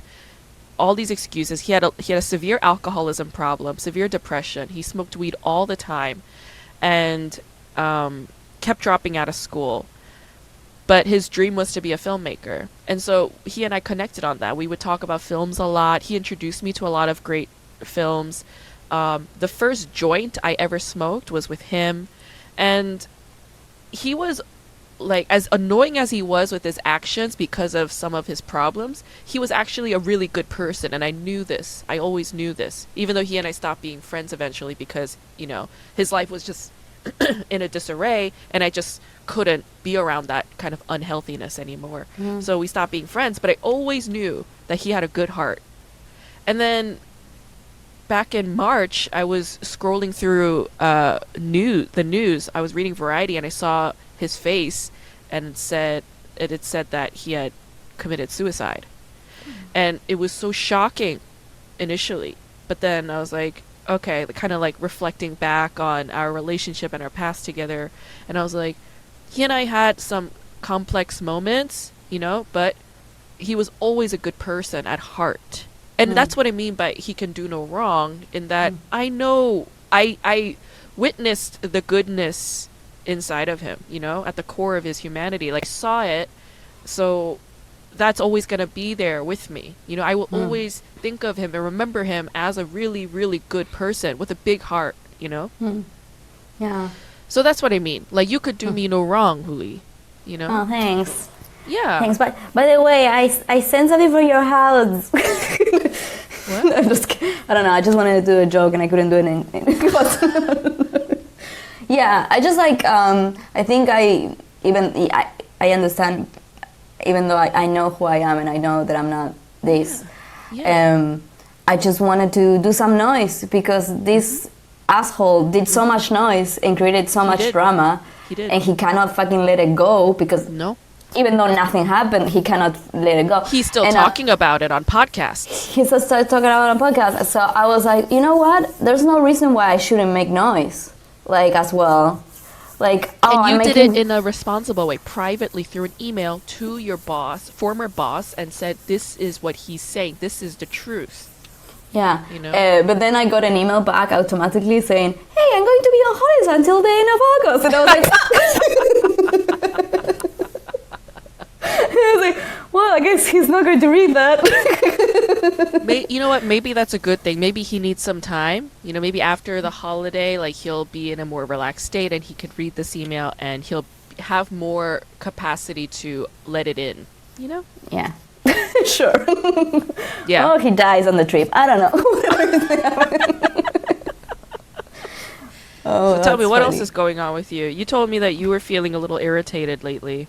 Oh yeah, it's happening a lot that with men. I'm getting a lot of what's the name of this? Attention, let's say, from the other opposite sex. Anyway, and I think it's because I cannot have sex until August, so everyone's like, oh, she seems very relaxed. And I'm like, I cannot have sex. I don't want to touch anyone. And then I was like, I want to touch her. Anyway, so I kind of like kissed some guy, and then it's like the roommate of a friend, and it was super nice, and then he like ruined it because he was like super pushy at the end. I was like, I'm going home alone, and he's like, what? No, let's go together. No, boopy boopy. And I was like, I mean, I already said no, and then like I got home, and then I got an Instagram from him, like a message saying like, oh, you're gross, you left me here, and I wanted to do this to you, blah, blah, blah. And I was like, ugh, gross. And he's calling you gross? Oh, my God. Yeah, I mean, I could tell. I didn't tell in the time because I just met this guy. So I was like, he's trying to be funny, but he's like insulting me. So I don't want that. No, you don't. Yeah, and then he sent me like back after that, even though I didn't reply. An hour later, he was like, no, I want to tell you you're great, and I had a great time, and I hope I see you soon, blah, blah. Oh, my God. Yes, and I was like, oh, my. And then, wait, I didn't reply to that. Bam! 4 days later, he sends me another message. Isn't it amazing? It's astounding how testosterone and hormones make a man a crazy person. Astounding. Yeah. I was like, he sent me a message, hey, how was your weekend? And I want to see you soon. What's up? And then I was like, Okay, look, like I didn't reply to anything else, but you're breaking my balls. So, hey, what's up? I don't want to see you again. That's what I want. Yes! Oh my god. I love that. I And don't then want to see you again. Yes. Yeah. And Yes. then but it was so funny. He was like, oh, yeah, I got that idea. You got the idea. And He's still writing to you, so he clearly didn't get anything. Didn't get anything. And then he was like, could I ask why you don't want to see me? And then I was like, I'm going to write, look, I don't owe you an explanation, but I'm going to give it to you because I want to tell you how shitty you are. Oh my god. And then I was like, you're very pushy, you sent me this message, was not okay, it was a joke, was not appreciated as a joke. By the way, if someone doesn't answer your messages, stop pushing. Yeah. And You're then he's very like, generous. You shouldn't have given him any of those explanations. I mean, you didn't have to, is what I'm no, saying. I didn't have to, but to Yeah. be honest, I was like, I want to be as clear as I can with this human. Sure. But this action that he had, Yeah. I mean, his whole personality is a pushy guy, but like this action ruined it. So Yeah. he was like, but you said you had a nice time in your day. I was like, yes, but by this, you ruined the whole thing. Yeah. It's like we made a beautiful vase together, and then you smashed it all over the floor, and then Well, walked you all did. over it and bled on it, and then you You took a big didn't. shit on it for some reason, and then you put a baby on it, and we're like, whoa, that's a baby, and you're like, That's a I'm gonna baby. stomp on this baby, and we're like, why would you do that? And you stomped on the baby anyway, and then you were like, why don't you like me? Yeah. And then another guy sent me he sent me a message long ago, and he's like, hey, you want to go for a drink? I met him like outside a comedy show or whatever, and then he got me on Instagram. And I was like, yeah, you know what? I'm not in the mood for going to drinks with you, Yeah. but I will let you know when I want to. Yeah. And then he sent me, some weeks passed, and then he sends me this huge message saying, hey, I was thinking of doing this and this and this in your date. I really want to get to know you and know your kinks and blah, blah, blah. And then I said, thanks for your interest. I'm not interested. So, Julieta, let me ask you something. Yes. Let me ask you something. When these guys send you like all these like desperate ass emails and DMs and stuff, and then you write back like no, but thanks, but no, how do you feel? I mean, to get me to that point of writing that message, I'm very annoyed. Yeah. And I'm like, I want to... Yeah. You want to kill them. I don't want to But kill I mean, kill, but with yourself, how do you feel with yourself? with myself, what do you mean? When they're being all desperado, and then you're like no, how do you feel with yourself? After I feel good, Yes. but I also feel like I shouldn't have to do this twice. Yeah, you shouldn't have to, but besides the should, you Yeah. feel good with yourself. Like, can I ask you why? It just feels nice to be clear, like Yeah. to be honest and clear. And it's like I don't want to do like any more of like I'm busy when I'm not busy. Like I don't. Yeah. I want you to know. Look, I'm not interested. Like just let's keep this. Yeah. Yeah. Clear and honest. Yeah. I did got a message from a group, like a fan of comedy, and he like asked me out, and I was like Were you talking about to to say my groupie? You were about to say groupie, right? yeah, I want to say groupie, but he's not like coming to my shows or whatever. But I did meet him there. Yeah, he's a groupie. He's a groupie, yeah. And then he asked me out, and I was talking with my boss because I was like, I didn't even know this guy, and I need to reject him, but how do I do it? And she's like, just be honest, because he will keep going at it if you're not honest. Yeah. And I was like, yeah, you're right. So I was like, hey, look, I'm not interested in like pursuing anything. I appreciate that you are interested, and blah blah blah, but not. And then he's like, oh, but I just wanted to know, it was not for dating. I just wanted to, and I was like, this is not going to save you any shame. There's no shame on asking someone out. There it's isn't. okay. You're right. You have to be okay with someone saying no. I mean, Yeah. To be vulnerable and then to be rejected, and it's like that's okay. I mean, it won't feel okay for a while. No, but it also like I felt one time a guy, I asked a guy out, and he said like look, I'm not interested, and I was like, this is shocking, never happened to me, and like, but I did appreciate that it was done, you know. Yeah. There was no more thinking about lingering it. thoughts and questions. Yeah. Yeah, the straightforward honesty. Yeah. They call nice. it brutal honesty, but it's not brutal when it's straightforward and direct, and you're not going to Yeah. have any more fucking questions about it. Like, and they're like, Grace, you're so mean. I'm like, do you mean I am just direct and honest? You know? People are not used to it. They're not People used are- to it. You're right. They're not used to it. I'm a straight shooter, and they're not used to that because their parents didn't do that, their friends didn't do that, their community didn't do that. And I'm like, I am a gift onto you and the world by being something that you've never encountered. I'm a new experience, man. Get down with the psychedelia. Open your mind. I guess because you are from the US, or like you're living in that situation, people are intrinsically, let's put nicer, like they're more like Yeah. polite when they talk. In the But- Midwest, like where your sister is in Minnesota, yeah, they're like that, you know. Yeah, that Minnesota nice. Like, yeah, I heard Minnesota that. nice. Even in California, they're like that. But in New York, they're not. They will fucking tell you to your face to fuck off, or that you're wonderful.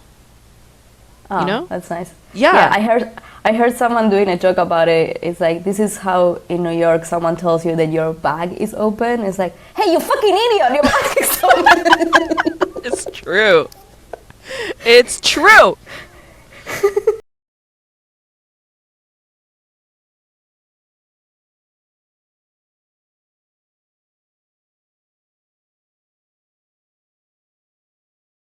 Like when I was like 18 or 19, I was like 18 years old.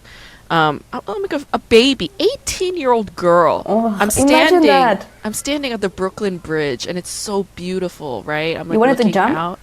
No. I wasn't Okay. that down and depressed yet. I was looking out, and I'm like, look how beautiful the sight is. Look how beautiful this bridge is. And then I hear somebody go, "Get the fuck off the bike lane, you bitch!"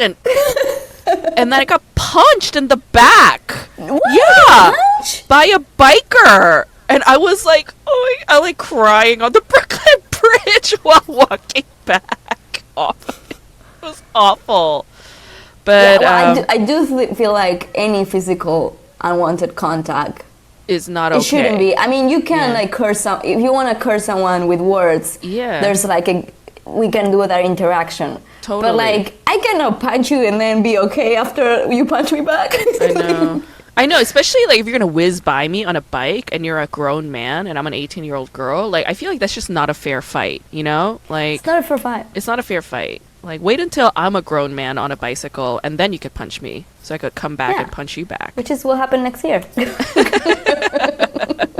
How things are going. Yeah, I'll punch him so hard he'll fall off the fucking Brooklyn Bridge, you know. Oh, And then I nice. will follow him into the Brooklyn Bridge. I mean, off the Brooklyn Bridge, because I don't want to serve a prison sentence for murder. No, I'm for that Yeah. guy. It will be a That he- murder suicide on the Brooklyn Bridge. A beautiful sight. Oh, that sounds like a good Netflix. You know, Netflix is doing a lot of like murdering documentaries right now, and like murder in the Brooklyn Bridge sounds really cool. You should try to. I've been having so many nightmares this past week. I don't know why. It's About not what? like I'm having a hard time necessarily, but like I've had a lot of nightmares this past week. It's weird. But do you remember what it was? Is it like a repeated nightmare or it's different? They're different. Like the other night, oh my god, I had this dream that there were these like little like fish eggs of some kind that was supposed to be like on a sushi plate, but then it fell into a tank, like a water tank inside like a kitchen on a ship, and the ship was like moving around because there was a big storm, and the chef was this old man, and he was like, "Oh, it's okay, don't worry about it." But when the eggs fell into the water, it became all these like eels, but the eels had like blue stripes like mackerel, and they were like thrashing around, and it was so scary. And then the chef put his hand in it and he got bit, and then he turned into a monster, and he was like chasing me. that was my nightmare the other day. Sounds bad. Yeah, it was stressful. no idea what it means, but it was stressful. I hate nightmares. So let me ask you: is like my straightforwardness the reason why you almost didn't want to be friends with me when you first met me? Oh yeah, now we get in full. Get into no, I wanted to talk about because I was like, wait, how did I met Grace? Like I don't, because I do remember this incident, but I don't remember. I was like, how? I remember how we met. Yeah, like in the picnic, in the women's picnic, when like that group meant something. Because like not that was like the only picnic ever. Yeah, the only picnic ever, and it was so like it really, that group, like no one, I feel like so unsafe in that group, even though it's a women's group, because if you post, but yeah, if you post anything, someone that is not in your team, let's say, will say to someone that you don't want them to know. So it's like, so it's not a safe environment. So I'm not posting anything. Yeah. Well, that's how it is. And then I remember like in the picnic you were like, yeah, I used to get very drunk and do comedy. And I was like, oh no. Yeah. And then I wanted you to do a slingshot. And then I was like, okay, I'm going to put her early so she's not drunk. Wait, so that's why you didn't want to be friends with me? Because I said I drank. No, that's not it. No. I was okay with the drinking. No, because we went for like we went for Italian food or something. I think one night. Was it the weird pizza? No, it wasn't. No, it was at like that place that is in Hakishamark that has like the little lights outside. It's really cute. Italian place has like different like stair like. Okay. It's inside the Wow, I have no memory of this. Okay. Of this half thing. And I think you were having, I don't know what you were having.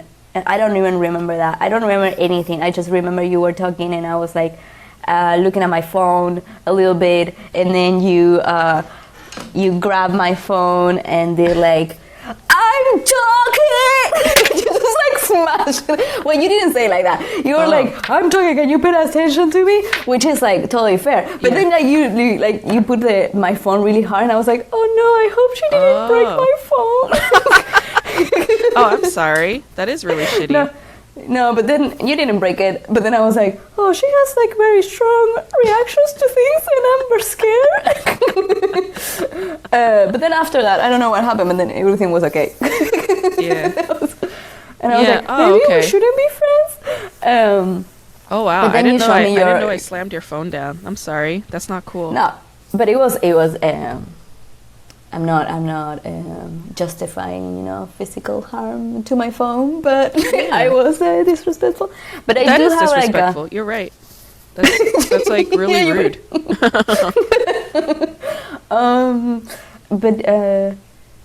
But then after that, I know when I saw you and everything was fine again. Yeah, I mean, I just noticed that you have a lot of grace in you. Like, friends will piss us off, right? Like friends do that, but you take some time to recoup and then you forget it and then you're fine. So yeah. I think that's like a good trait that you have. I tend to hold grudges, a lot. No, don't do that. I know, it's really bad. My dad used to do that, and he's like, remember the time that you told me this? And I was like, that was 10 years ago. I was a baby. I was like, daddy. Like, I was like, daddy. I was an infant, father. My words meant nothing. Yeah. Yeah, holding grudges. No, I think my brain cannot.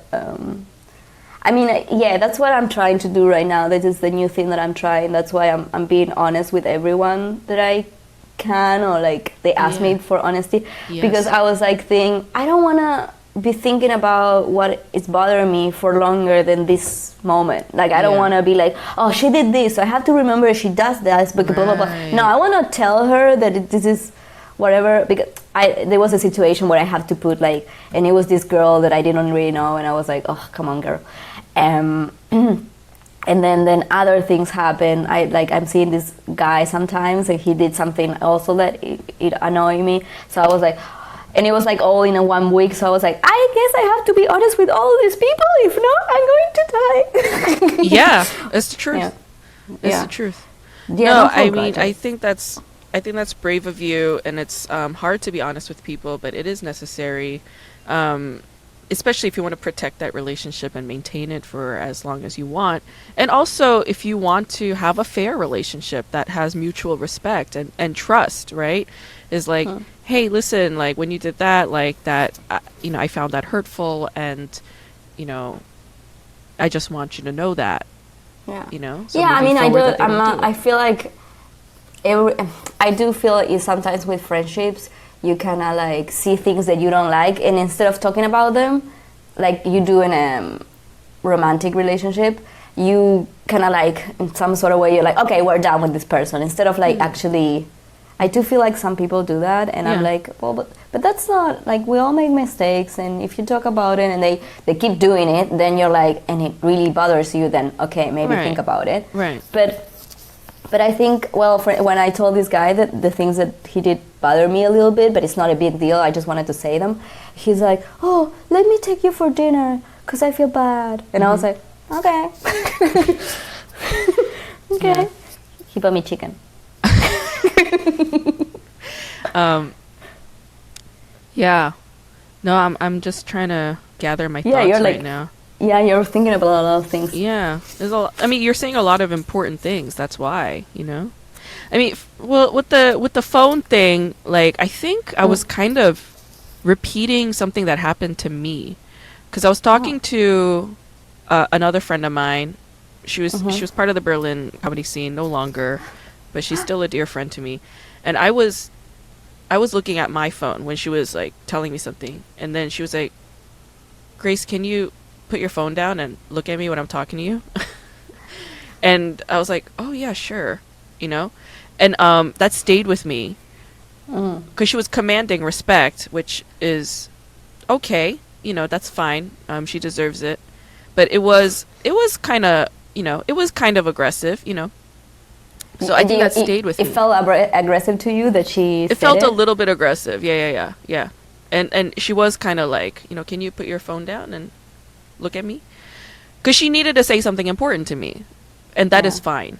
Like Yeah. it was a intense moment. Let's put it that way. It was not even aggressive. It was just an intense moment, and it was fine. Like it did require that attention in the moment.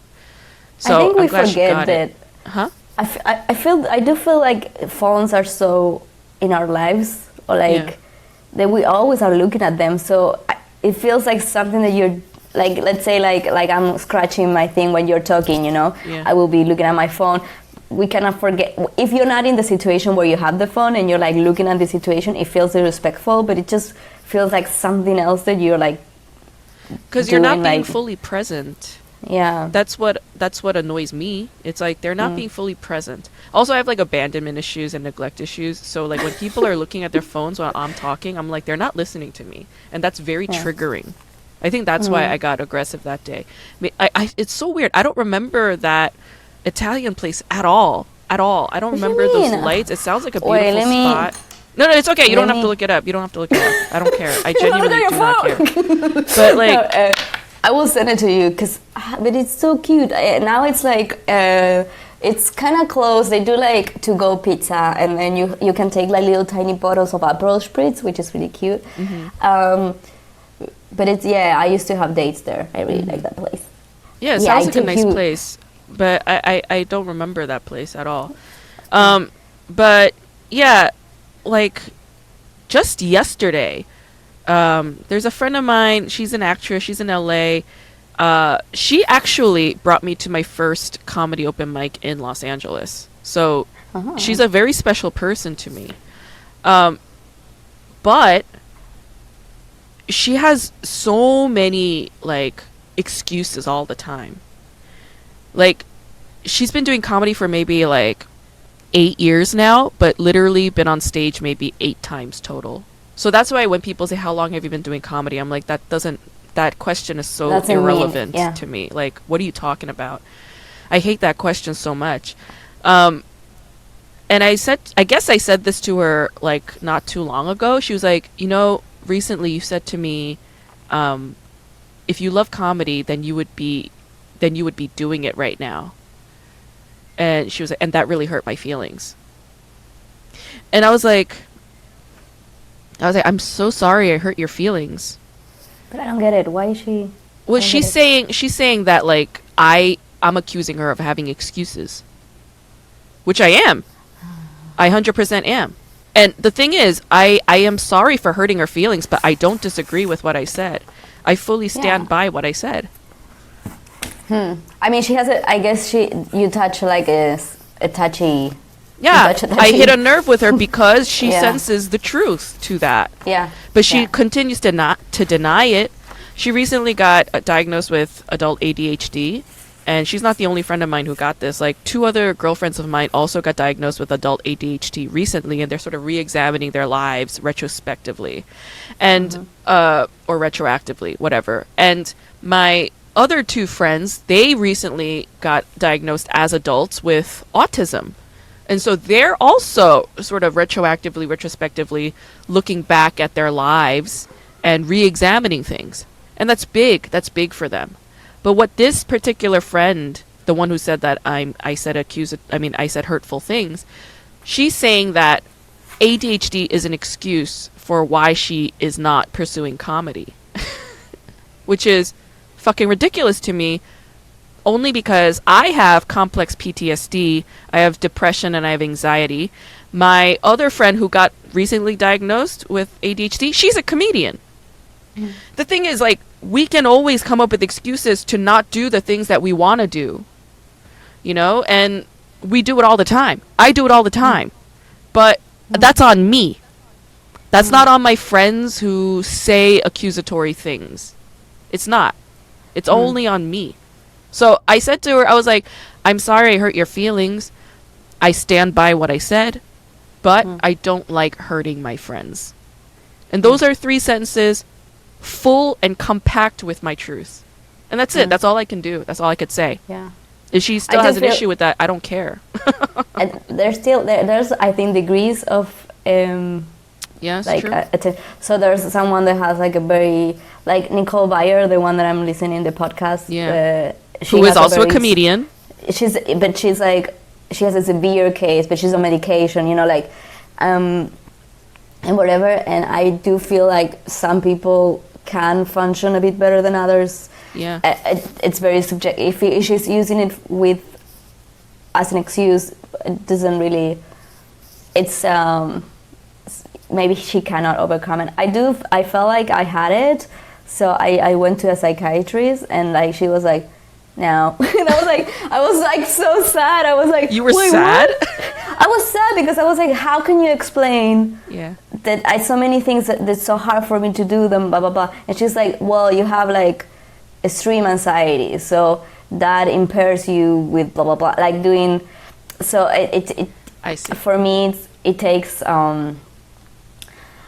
new things, like let's say if I want to study, because now I'm thinking about studying something, I cannot do them because it's like it makes me so anxious to start something new, and like that it's Holds you back. a prolonged time. And I was like, so I'm very good at doing like things that are like in short amount of times and stuff, and they are very like I don't know how to explain it, but Task oriented. yeah. So I'm very good at that, but like when it's like something like it's really hard for me. Sure. And I was like, oh no, I hate this, and it's this is how I am, and I have to accept that.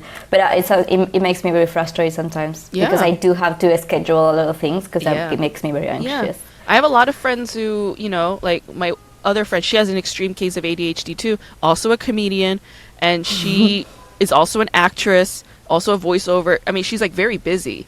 She has like 50,000 alarms on her phone so that she remembers like an audition, so she remembers a show, so that she remembers a mic, like she has methods of coping with it.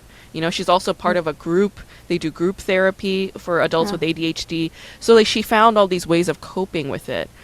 And also, I didn't say what I said to my friend when I knew that she had ADHD. I didn't know that she had ADHD. And also, okay. like, like it's fine. Like, I mean, she found out about this diagnosis recently, and she's sort of sifting things through and realizing things in a new way and blah blah blah. But like, and I don't take what she said to me as accusatory. That's why it was like I was able to accept and say like, oh, I'm sorry for hurting your feelings. because that is what I'm sorry for. I don't want to hurt my friends. And then I said, but I stand by what I said because that is my value. That's not my judgment on her. That's just my value. That's my fucking value. If you love something, you go after it without any restraint. That's how it is. For me, that's comedy. I go after it without any fucking restraint. Also, when you were like, oh, like at the picnic, Grace was like, oh, she like drinks a lot and stuff. Like, I remember that conversation. I was telling the group, I was like, I don't know how to get up on stage without getting shit-faced drunk. And Petra gave me the best advice. She was like, it's so scary to go up on stage because your body's full of nerves and adrenaline, but just get used to that without any alcohol. And then from then on, that will feel like the norm. And I was like, that is the best advice. And after she told me that, I think from my... She quit comedy. Yeah, but after my 5th time on stage, I never drank alcohol again. All right, like, I don't need alcohol anymore. Like, I accepted Petra's advice fully. And then now, like, before stage time, I never drink. I never smoke. Unless it's like a drinking and smoking kind of show, you know? Yeah. And right now, I don't even drink alcohol anymore. And for, like, the last week, I just kind of, you know, stopped smoking weed, too, so... Oh, really? Yeah. I mean, I'm taking a break from weed because it just... I think it gives me a lot of pent-up anxiety. Like, the next day... after a night of smoking weed, like all the built-up anxiety comes at me at once, and then I have to process it. So that's what. Yeah, my therapist. Well, when there was the first lockdown, I was like smoking a little bit, and I was feeling like whatever it is that I had that was bothering me, it felt more intense. And she was like, "Yeah, weed usually intensifies whatever feeling." Like, and I was like, "No, but like before, I used to make me calm." Yeah. And she's like, "Well, because maybe you were in a calmer state, so it just makes you." And I was like, "But I'm never in a calm." Oh, that's interesting. I didn't know that. Because I always thought weed like suppresses emotions or pushes them down. That's what. But she told me like if you are having like some emotional, it just makes it a little bit more. So that makes sense. No, thank you for that insight. I did not know that. Okay. Yeah, I will tell you. Yeah, I do remember like one time you came to Slingshot after like one mic got cancelled. Yes. And I could see in your face. Oh my god! I could see in your face. You're like, I need the stage, or I'm going to explode. And I was like, you can be on stage in 1 minute. And she's like, yes. And you went on stage and you fucking destroyed it in that room that it's so difficult. That room is so fucking difficult. And you were like, and Dan Stern was like, why is she so good? Oh, really? Makes me shy. Thank you. That's so nice. No, I just remember that day, like how good it felt. And I was so grateful to you and Dan. And then like afterwards you were like, your jokes were like up here, like you were like touching your throat. I was like, that's exactly how I felt, you know? And it just, yeah. Like that's why like it's easy for me to give up alcohol and give up coffee and give up weed because like... You get coffee too? I gave up coffee before I met you, like in 2016, yeah. Oh. But like it's easy for me to give these things up because like comedy's my crack and... Yeah. I don't need anything else, really. I don't even have sex anymore. Like, I'm, like, fine. Like, I don't care. But you wanted to go back to the pony. I did want to get back on that pony, but, like, it's not that urgent. So, like, I'm not really trying. Like, what I did was I told all my friends that I want to meet somebody. And if they know somebody nice, to please introduce me. But that's it. Like, that's the extent of it. I didn't go beyond that at all. Yeah. And I'm okay with that. Yeah. I'm not in a rush. Yeah. You probably don't get it. But I actually did have like you're like, I have no idea what the fuck she's talking about. Just a yes to, yeah, sure. Yeah, sure, Grace. Okay. All right. Good for you.